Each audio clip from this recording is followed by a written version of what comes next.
Boa tarde, estudantes da segunda série, das segundas séries, né? Hoje nós vamos falar sobre a habilidade 603, que é o quê? A análise da formação de diferentes países, povos e nações e de suas experiências políticas e de exercício da cidadania, aplicando conceitos políticos básicos, Estado, poder, formas, sistemas e regimes de governo, soberania. Tá, nós já vimos, né, esses conceitos de Estado, poder, sistemas de governo, né, formas de governo, e o conceito também de soberania, tá? Mas hoje a gente vai entrar aqui numa reflexão sobre a relação que a cidadania tem, tá, com o Estado. A relação do indivíduo com o Estado. Então a gente já imagina, né, que o indivíduo, né, é um ser social e um ser que precisa ter condições de quê? De ser um cidadão. Quem dá as condições para um indivíduo ser cidadão? Tá? Então essa é a nossa questão, tá bom? Vamos descer um pouquinho aqui para a gente ver o que pede nessa aula. A gente precisa entender então o que é cidadania, o vínculo jurídico e político, né, que o indivíduo tem com essa comunidade política. O que é essa comunidade política? A comunidade política é o Estado, né? O Estado, então, é um conceito espacial, tá? Espacial histórico. E aí, mas o que é isso? O que vem a ser isso, né? Então a gente vai pensar o conceito de cidadania na contemporaneidade. Porém, a gente precisa entender o conceito de cidadania ao longo da história. Então a gente já conversou várias vezes, né, durante nossas aulas de sociologia, sobre, por exemplo, as constituições federais. Vocês sabem que nós tivemos 7 constituições federais, tá? Eu sempre começo com essa temática, eu sempre puxo para essa reflexão das constituições, porque as constituições, elas constituem a base para a cidadania. Não tem como a gente falar de cidadania sem pensar em Constituição Federal. Tá, lembraram? Então vamos lá. A gente teve nossa primeira Constituição Federal ainda num período imperial, tá? Era uma Constituição bastante limitada. Por que bastante limitada?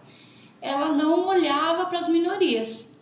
Para quem que essa Constituição olhava? Essa Constituição olhava para as elites, tá? Os homens brancos, os homens alfabetizados, claro, os proprietários de terra, né, os latifundiários, então, essas oligarquias. Então, gente, a cidadania, ela estava o quê? A cidadania, ela estava reduzida a uma pequena parcela da sociedade. Tá, se a cidadania, se o cidadão, ele precisa ter uma relação com o Estado, então essa relação, essa influência no Estado era muito pequena.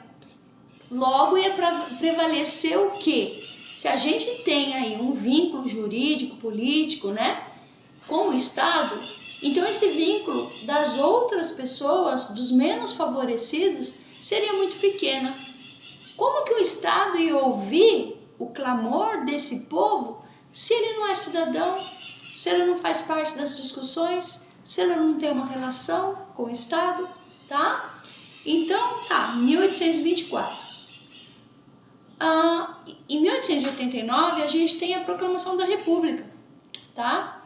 Com a Proclamação da República, a gente tem, né, em 1889, logo aí em 1891, a gente tem a nossa segunda Constituição. Já é um Brasil, né, o Brasil passa a ser republicano, né? A forma de governo do Brasil deixa de ser imperial, né? Deixa de ser império, E esse formato passa a ser república, tá? República, o que significa? Sempre coloco na lousa para vocês. Res pública, coisa pública. Se é uma coisa pública, deve haver o quê? Deve haver o quê? Participação da população, participação do povo, tá? Um Estado não é completo se ele não tiver povo. Um Estado, ele precisa ter povo, ele precisa ter território, ele precisa ter soberania e governo. Então aí, ó, já fica excluído uma parte muito importante desse Estado. Então a república, ela chega, né, a coisa pública, ela chega, só que ela chega faltando em um elemento importantíssimo, tá? O elemento humano, o que vai dar o quê? A força motriz aí do pensamento. Não tem povo, como é que se pensa num país que não tem povo, tá? Principalmente quando a gente pensa numa república democrática, tá bom? Tá, depois a gente tem as constituições do período aí ditatorial de Getúlio Vargas. Em 34, 37, a gente tem um golpe em 1930, 34 a gente tem uma constituição, 37 dentro do Estado Novo a gente tem outra. Também Getúlio Vargas reduz muito isso, essa participação popular, tá? Com censura, com perseguição, com proibição de afiliações políticas, sindicais, tá? Então a gente não tem também cidadão aí, não tem uma formação cidadã. 46 a gente tem uma retomada aí, uma tentativa de retomada, um respiro aí no que a gente chama de democracia, que é fortemente impedida de se desenvolver esse pensamento, que é uma ideia da Constituição de 46, que é uma ideia de ampliação desse pensamento, porém a gente tem novamente o quê? Tentativa de 3 golpes, tá? Então esses 3 golpes colocam aí essa Constituição em jogo. Também estamos num período difícil para a democracia, para o pensamento republicano. Em 1967, vamos voltar um pouquinho, em 61, a gente tem um golpe, né? Um golpe, uma tentativa de golpe. Essas 3 tentativas de golpe, elas se fortalecem. Em 61, elas vêm com aí uma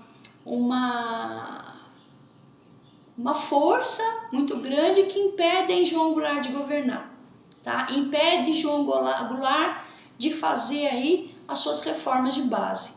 Em 64, isso culmina com uma ditadura militar que dura 21 anos, tá bom? Dentro da ditadura a gente tem outra Constituição, a de 67, porém essa Constituição ela não traz nenhum viés progressista, nenhum viés inclusivo, ela é exclusivo, essa Constituição ela traz aí os atos institucionais que antecedem ela, que estão aí pelo meio, né, entre a criação dela e a promulgação dela. A gente tem os atos institucionais que vão tirar todos os direitos dos cidadãos. Então a gente não tem cidadãos também, tá? Depois a gente vai ter em 60, a gente tem os 21 anos de ditadura, termina em 1985 e aí começa uma movimentação aí para a redemocratização do Brasil, que culmina com a Constituição de 88. Na Constituição de 88 há uma inclusão dessas pessoas. A Constituição de 88 ela consegue dar conta de todas as pessoas desse país. As minorias elas estão contempladas nessa Constituição. Então o que começa? Começa então um início de uma formação de um pensamento cidadão. Nós estamos engatinhando ainda, tá, gente? Nós estamos engatinhando, tá? Então, ser cidadão, então, é participar da vida do país, tá? Todas as decisões do Estado têm que partir o quê? Da vontade soberana do povo. Por isso que eu falei lá atrás que o povo é importante para isso, tá? Então, o pensamento soberano do povo que vai trazer a soberania do país. Isso a gente tem ouvido muito falar ultimamente na palavra soberania. Não sei se vocês têm percebido o contexto, mas nós estamos ouvindo muito falar em soberania, tá? Então, o Estado, né, é uma instituição que ele cria, executa e julga as leis. Tá, mas ele cria, executa e julga as leis, tá? Principalmente ele elabora as leis através de uma vontade popular, tá? Essa organização desses processos aí de decisão, do exercício de poder é do povo, tá? Então, como é que a gente vai ter, então, uma organização desses processos sem a participação popular?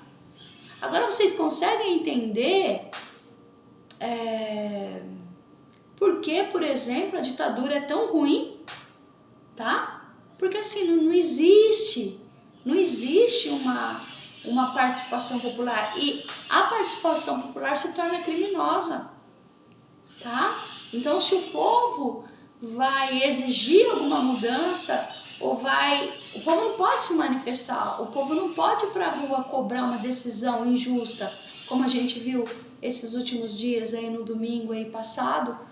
A gente viu o povo aí na rua, nas principais cidades do Brasil, pleiteando aí um olhar mais apurado para o projeto de emenda à Constituição, que ampliava os direitos dos parlamentares, que era o quê? A PEC da blindagem.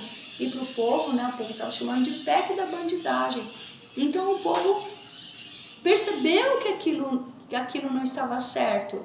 Então o povo foi para a rua, porque o povo é soberano, o povo decide o que passa, o que não passa. Se o povo não sabe, ou o povo não pode interferir numa decisão do legislativo, né?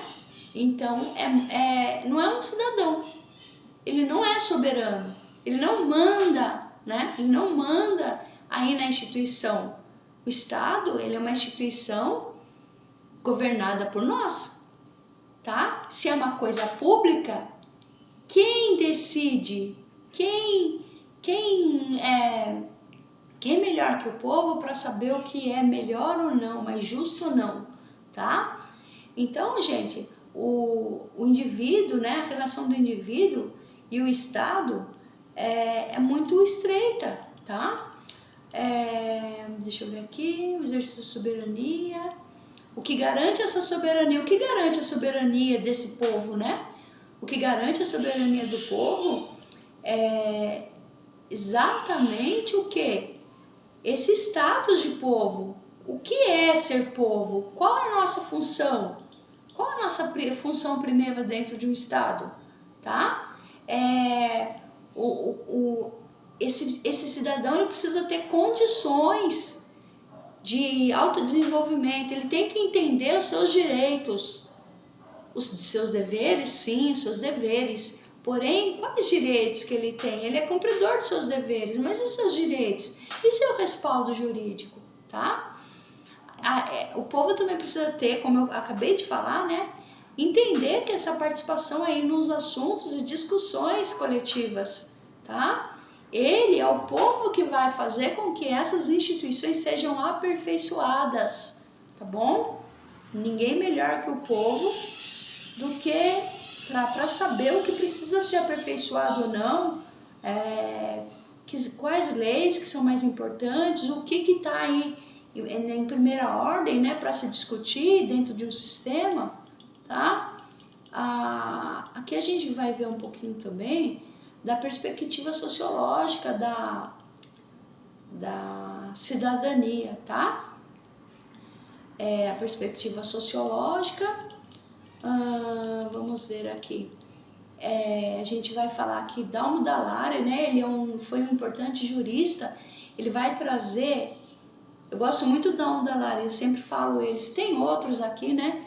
O Iane Costa, tal. Mas assim, o Dalmo Dall'Area, ele é essencial para a gente entender esse processo, tá, gente? O processo aí de ampliação da perspectiva política do povo brasileiro, o entendimento do status do cidadão, Dalmo Dallari, ele sempre discute muito isso, tá? Ele morreu recentemente, mas o pensamento dele sempre foi muito atual e nunca vai ele nunca vai perder essa atualidade. Dalmo Dallari diz assim: a cidadania expressa um conjunto de direitos que dá à pessoa a possibilidade de participar ativamente da vida e do governo de seu povo. Quem não tem cidadania está marginalizado ou excluído da vida social e da tomada de decisões, ficando numa posição de inferioridade dentro do grupo social. Inferioridade dentro do grupo social. Eu não estava falando para vocês agora há pouco das constituições? Então, as 6 constituições, salvo a de 46, que teve aí ela teve um viés progressista, ela tentou colocar essas minorias, né, num papel aí de participativo, mas ela foi abortada. Abortada no sentido aí das tentativas de golpe, né, gente? Então a gente tem aí essas constituições, essas 6 constituições que nunca tiveram esse olhar. A gente vai ter uma Constituição, a de 1988, que vai tirar, então, as minorias da posição de inferioridade, tá? Então, a gente tem o voto do analfabeto, a gente tem aí, principalmente, gente, isso, né? Um país que não preza pela educação, né? Uma nação, né? A gente tem um slogan que fala nação educadora. A gente está dando os primeiros passos para uma nação educadora. Nós nunca fomos uma nação educadora. As escolas demoraram muito para chegar às minorias, tá, gente? A escola pública demorou muito para chegar. A escola das primeiras letras, para aprender-se a ler, isso demorou muito. As universidades estão chegando agora, tá? Para as minorias. Então, a gente tem aí uma Constituição que está olhando para quê? Olha o que Dalmo Dallari fala. A possibilidade, dá o direito da possibilidade de participar ativamente da vida do governo e do povo. Se você não conhece, se você não tem entendimento dessa história desse povo, desse espaço histórico, se você não tem uma capacidade reflexiva, se você não tem condições de ler o seu país, você vai ter condições de tomada de decisão? Ou você vai ter condições de entender quando algo é fraudulento? Tenho certeza que não, tá? Então, a Constituição de 88, ela é uma das constituições mais avançadas do mundo, uma das constituições mais completas do mundo, é chamada Constituição Cidadã, tá?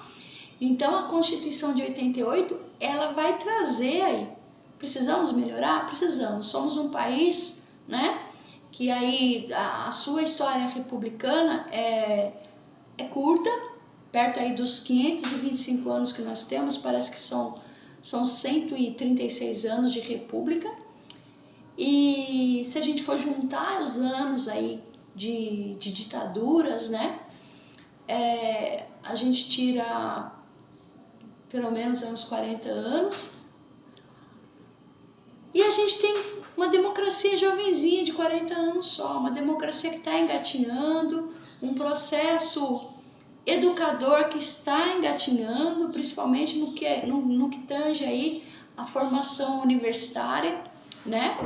Uma formação para trazer um pensamento crítico, um pensamento ampliação mesmo de visão, uma tese nossa, né? Quando a gente pensa em centro e periferia, um pensamento nosso da periferia do mundo, né? O que nós colonizados pensamos, o que nós colonizados queremos, que tipo de democracia a gente quer, que tipo de democracia a gente precisa, né? Então, essa Constituição ela vai dar condições para esse início de formação do pensamento cidadão no Brasil, tá? Um início de pensamento, tá bom, gente? Deixa eu ver aqui mais alguma coisa que a gente fala. As dimensões da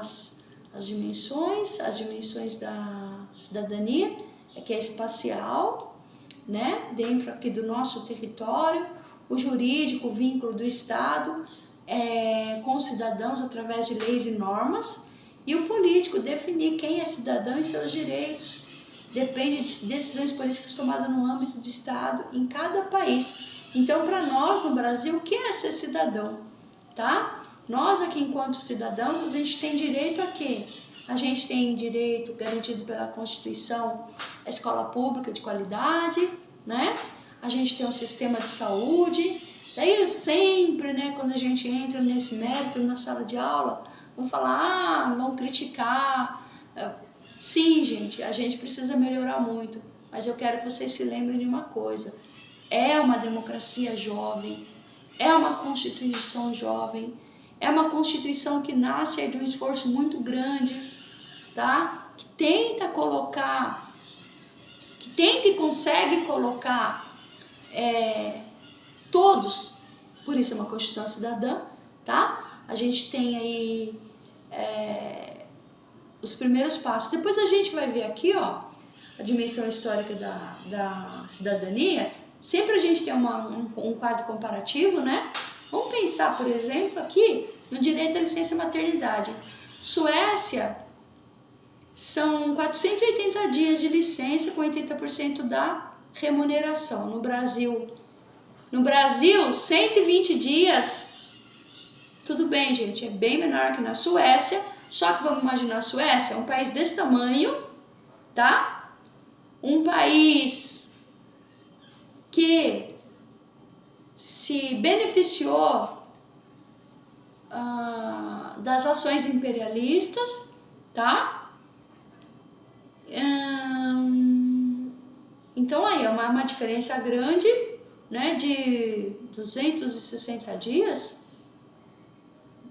260 dias de diferença, mas tem 100% da remuneração aqui no direito à maternidade. Olha os Estados Unidos, que, né, todo mundo baba um ovo os Estados Unidos. Estados Unidos, a licença maternidade são de 90 dias. E olha só, não remunerados esses 90 dias, né? Então, gente, existem diferenças grandes. O Brasil é uma democracia jovenzinha com esse perfil aqui, ó. Tá? E os Estados Unidos? Os Estados Unidos é o exemplo da democracia, né? Mas olha só o modo que trata o cidadão. Peraí. Agora eu vou falar para vocês só um pouquinho sobre a proibição do trabalho para crianças. Em 1934, no Brasil, 14 anos ou menos. 32 mil? 22, Em 67, só para fechar, tá, gente? 67, 12 anos ou menos. Em 88, 16 anos ou menos. Então, olha só.